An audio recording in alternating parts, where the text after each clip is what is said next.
Hello friends, मैं फिर से आ चुका हूं आप लोगों के लिए एक नए एपिसोड के साथ। तो हेलो गाइस, मैं हूं राज और आप लोग देख रहे हैं राज द स्टोरी। तो आज का वीडियो शुरू करने से पहले मैं आप लोगों को बता दूं, अगर आप लोग चैनल पर नए आए हो तो प्लीज़ चैनल को लाइक सब्सक्राइब एंड कमेंट जरूर कर देना। तो शुरू करते हैं आज का स्टोरी, तब तक के लिए बाय बाय।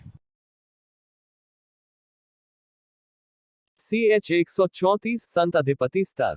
बाहर के सारे झमेलों से निपट कर शौर्य डायमेंशन के अंदर आ चुका था। इस वक्त उसके सामने साधना की सारी समग्र राखी थी। साथ ही उसका साधना कक्ष भी रेडी कर दिया था। आज शौर्य अपने संत स्तर से संत अधिपति स्तर तक की साधना को शुरू करने वाला था। चित्रा के मुताबिक शौर्य को इस साधना में पहले से ज्यादा समय लगने वाला था। ये साधना पहली साधना से बिल्कुल अलग थी।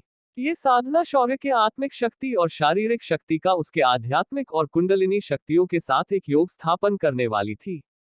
पिछली बार जब शौर्य साधना करना चाहता था उस वक्त शौर्य कई भावनिक पड़ावों से गुजरा था, इस वजह से उसकी आत्मिक शक्ति असंतुलित थी। इस बार शौर्य की चारों ताकतें एक समान संतुलन में प्रस्थापित हो चुकी थी, जिस वजह से अब वह अगले स्तर की साधना करने के लिए सक्षम था। शेर ने आते ही अपने लिए अधिरोहण गोलियां बनाई। आम साधक के लिए एक गोली काफी थी, मगर ये शौर्य था तो उसने कई सारी गोलियां बना ली। उसके बाद उसने कॉस्मिक लिक्विड निकाला और उसे अपने सामने रख दिया। शौर्य साधना के दौरान इस ऊर्जा को भी अपने सहयोगी शक्ति में मिलना चाहता था। शौर्य ने साधना मंत्र को जपना आरंभ किया और गहरे ध्यान में चला गया। उसने अपने अंतर्मन में तैयार हुए बीज को देखा, जो अब तक एक छोटे शिशु का आकार ले चुका था। शौर्य ने अपने शरीर से आध्यात्मिक ऊर्जा और कुंडलिनी ऊर्जा को सक्रिय करके उस शिशु में प्रवाहित करना शुरू कर दिया। उसी वक्त उसकी आत्मिक शक्ति भी उस शिशु के अंदर जाने लगी। आत्मिक शक्ति उस शिशु के लिए बेहद जरूरी थी, जिस वजह से वह शिशु अपनी खुद की आत्मा को आकार दे सकता है। शौर्य ने अपना ऊर्जा प्रवाह जारी रखा। साथ ही उसकी शारीरिक शक्ति भी इस वक्त उसके सुनहरे खून के रूप में उस शिशु में समाने लगा। कुछ ही देर में शिशु का आकार बढ़ने लगा। धीरे धीरे उस पर नए अंग स्पष्ट दिखने लगे। शौर्य ने उसके बाद अपने अंतर्मन से बाहर आकर आत्मिक शक्ति से 2 आधारों गोलियों को खा लिया। ऐसा करते ही वह पतला ऊर्जा प्रवाह मोटा हो गया और उस शिशु का विकास अधिक तेजी से होने लगा। उसका आकार भी बढ़ने लगा था। देखते ही देखते वह शिशु अब किसी 3 महीने के बच्चे जितना बड़ा होने लगा। उसके बाद उसका विकास रुक गया। ये देख शौर्य सोच में पड़ गया और उसने तुरंत और 2 गोलियां निगल ली। गोलियों को निगलते ही ऊर्जा प्रवाह फिर से तेज हो गया।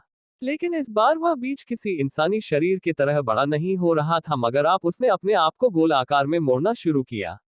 धीरे धीरे वह बच्चे जैसे दिखने वाली चीज एक पूर्ण गोले में बदल गई। लेकिन ये गोला ऊर्जा से भरपूर लग रहा था और उसका रंग हल्के नीले रंग का था, जिस पर नीली और हरी छटाएं चमक रही थी। इसके बाद फिर ऊर्जा प्रवाह खंडित होने वाला था, तो शौर्य ने 2 और गोलियां निगल ली। साथ ही उसने कॉस्मिक लिक्विड के बोतल से 50 से ज्यादा बूंदें गटक ली। ऐसा करते ही एक नया ऊर्जा प्रवाह शौर्य के शरीर के अंदर शुरू हो गया। ये ऊर्जा प्रवाह 7 रंगों से चमक रहा था। ये 7 रंग 7 तत्वों को संबोधित कर रहे थे। आमतौर पर पृथ्वी पर 5 तत्व मिलते हैं, पर बाकी 2 जिन्हें आयाम और समय की शक्ति कहा जाता है, वह सिर्फ कॉस्मिक लिक्विड में मिलता है। शौर्य ने एक प्रयोग के तौर पर पंचमहाभूतों की ऊर्जा की जगह कॉस्मिक लिक्विड को इस्तेमाल किया था और वह सक्सेस हो चुका था। देखते ही देखते वह गोला किसी ग्रह की तरह गोल घूमने लगा और उसकी सतह अब ठोस बन रही थी। साथ ही उसके ऊपर पानी जैसा तरल दिखाई दे रहा था। शौर्य ने इसे ध्यान से देखा, तभी शौर्य के सवालिया भाव पढ़कर सिस्टम बोली, होस्ट तुम तो बड़े खतरों के खिलाड़ी निकले, तुमने कॉस्मिक लिक्विड का नया उपयोग खोजकर निकाला है।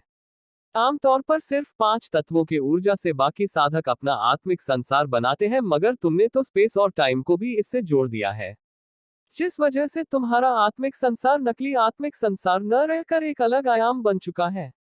अब तुम इसे जितनी अधिक ऊर्जा दोगे, ये उतना ही विकसित होगा। ये एक असली ग्रह की तरह है जहां जीवन होगा। अब ये सब तुम पर निर्भर है कि तुम इसे कितनी ऊर्जा दे पाओगे। और होस्ट, एक बात याद रहे, जब तक ये संसार पूर्णतः विकसित नहीं होता तब तक तुम अपनी साधना पूरी नहीं कर पाओगे। सिस्टम की पूरी बात सुनने के बाद अब शौर्य को पश्चातावा हो रहा था। एक तो उसके पास पहले ही समय कम था और अब ये अधिक समय लेगा, ये अच्छी खबर नहीं थी। शौर्य ने फिर एक गहरी सांस ली और 4 अधिरोहण गोलियां मुंह में डाल ली। उसके साथ कॉस्मिक लिक्विड की कुछ और बूंदें भी शौर्य ने पी ली। उसके बाद उसने अपना ऊर्जा प्रवाह और अधिक तेज कर दिया और उस आत्मिक संसार में धीरे धीरे बदलाव दिखने लगे। सबसे पहले वह स्थायी ठोस गोला तपने लगा और एक लावा जैसे गर्म गोले में तब्दील हो गया। पंचतत्वों के अग्नि तत्वों का अवशोषण गति से होने लगा। पूरी अग्नि तत्व ऊर्जा उसमें पूरी तरह समाहित हुई। इसके बाद भू तत्व को उस गोले ने खींचना शुरू किया।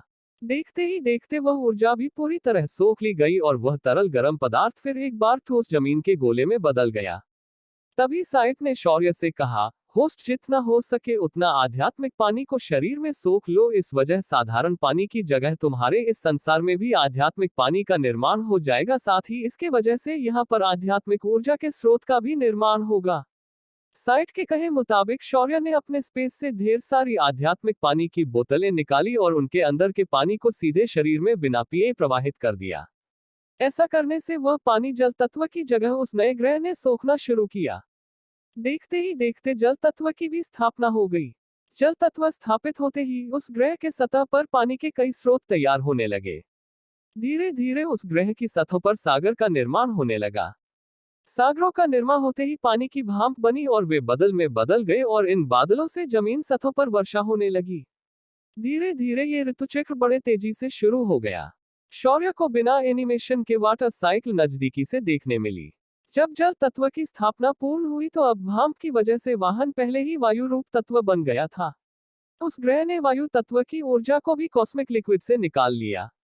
इस ऊर्जा की वजह से उस ग्रह के सतह पर तेज आंधी तूफान का निर्माण हुआ और हवा का प्रवाह धीरे धीरे बढ़ा लगा। देखते ही देखते उस ग्रह के चारों ओर वातावरण निर्मित की क्रिया संपन्न हुई। इस वक्त इस ग्रह पर खाली आग, जमीन, पानी और हवा थी। अब इसमें आखिरी तत्व की जरूरत थी, वह था जीवन। शौर्य के कॉस्मिक लिक्विड से एक हरी एनर्जी की किरण अलग हो गई और उस ग्रह में समा गई। देखते ही देखते कई सूक्ष्मजीवों का जन्म उस ग्रह पर होने लगा। ये सब शौर्य किसी फास्ट फॉरवर्ड प्ले किए गए मूवी की तरह देख पा रहा था। कुछ समय में जमीन की सतह पर भी बारी होने के बाद नई घास उगाई, साथ ही छोटे छोटे पेड़ और पौधे उगना शुरू हो गए। समय बीतता गया और कई छोटे छोटे कीड़े, फिर कुछ सस्तन प्राणी और कुछ अंडज प्राणी भी जन्म लेने लगे। इनकी एक नैसर्गिक अन्ना श्रृंखला का निर्माण हुआ। शौर्य इसे ध्यान से देख रहा था, साथ ही ऊर्जा की आपूर्ति भी कर रहा था। तभी सिस्टम शौर्य को चिढ़ाते हुए बोली, बधाई हो होस्ट, आप पापा बन गए इतने सारे जीवन के। ये सुनकर शौर्य मुस्कुराया और फिर अगले दो बचे तत्वों को देखने लगा। ये देख सिस्टम शौर्य से बोली, होस्ट अगर तुम इस संसार को चिरायु बनाना चाहते हो तो इसमें तुम समय और आयाम के तत्व को सम्मिलित कर सकते हो, मगर एक बात याद रखना, ऐसा होते ही ब्रह्मांड में तुम्हारे ग्रह को एक सूर्यमाला में स्थापित करना पड़ेगा और साथ ही अगर तुम इसे अपने शरीर में रखते हो तो तुम्हारा खुद का वजन एक ग्रह के बराबर हो जाएगा।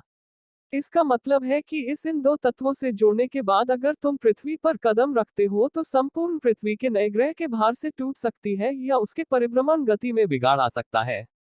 ऐसा होने पर सभी जीव खतरे में आ जाएंगे। ये सुनने के बाद शौर्य ने इन दो तत्वों को ऐड करने का ख्याल निकल दिया और उनसे एक कवच का आवरण उस ग्रह के चारों ओर बना दिया। इसे देख सेट बोली, होस्ट ये तुमने क्यों किया? सिस्ट का सवाल सुनकर शौर्य मुस्कुराया और बोला, ओ मेरी आमप्रेजेंट और ओमनीपोटेंट सिस्टम, तुम्हें मालूम नहीं कि आयाम और समय का काल तत्व किसी को भी महसूस नहीं हो सकता। मैंने अपने इस छोटे से संसार को बाकी लोगों से बचाने के लिए इस पर यह आवरण रचा दिया है। अगर अब कोई मेरी साधना और मेरे इनर वर्ल्ड को देखने की कोशिश करेगा तो उसे वही दिखेगा जो मैं खुद उसे दिखाना चाहता हूँ ना मैं तुमसे ज्यादा स्मार्ट। शौर्य को ऐसे खुद तारीफ करते देख सिस्टम ने गुस्सा हो गई, लेकिन उसने अपने आप को कंट्रोल किया और बोली, हाँ मालूम है मुझे, बस इसका ऐसा इस्तेमाल मैंने सोचा नहीं था। वो तो तुम्हारा एक बार तुक्का लग गया है और कुछ नहीं।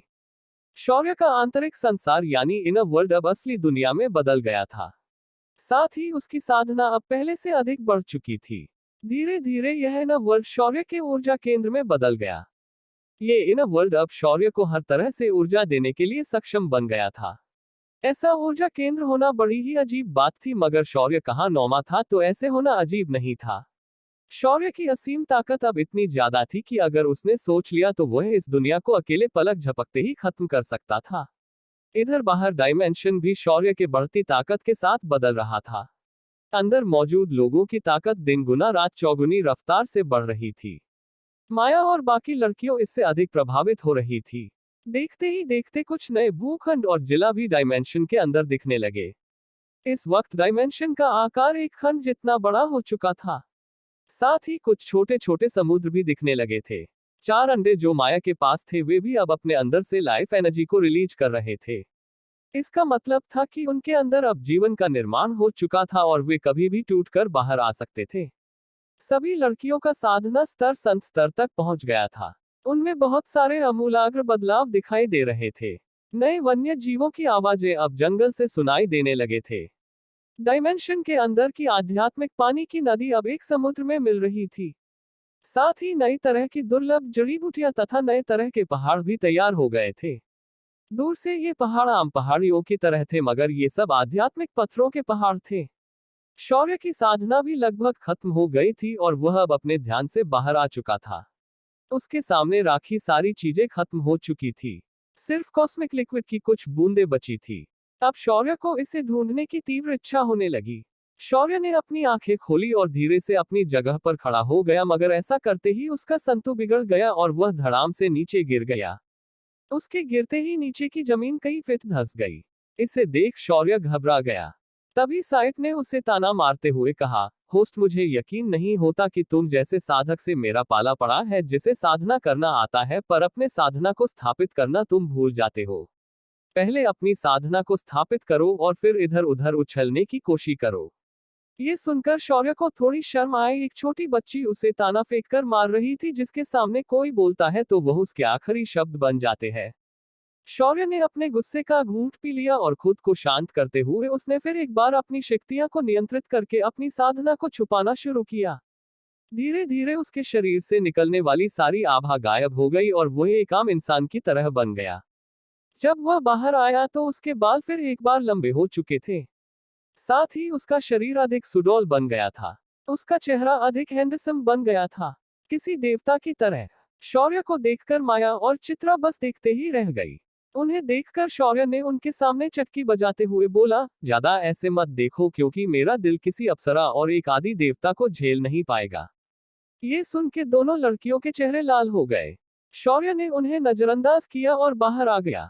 महल के बाहर लड़कियों भी जमा होकर उसका इंतजार कर रही थी। तभी शौर्य ने उनके साधना स्तर को देखा और खुश हुआ। वह लड़कियों, तुमने एकदम सही काम किया है यहाँ रुककर। अब तुम सब इतने ताकतवर तो बन चुके हो कि तुम बाहर अपना सिर उठाकर जी सकती हो। साथ ही तुम्हें कोई नुकसान पहुंचाने की कोशिश करे तो तुम उन्हें खत्म भी कर सकती हो।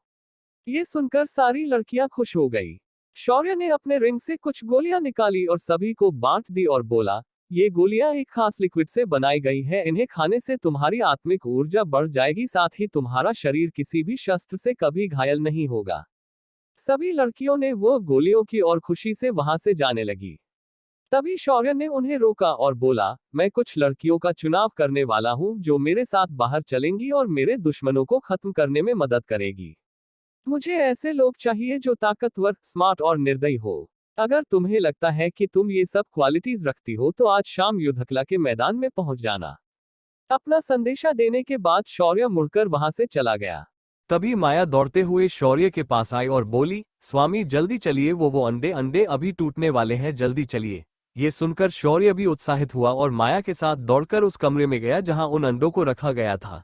क्या निकलने वाला है इन अंडों से? क्या शौर्य को मिल पाएगा उसका अपना वाहन?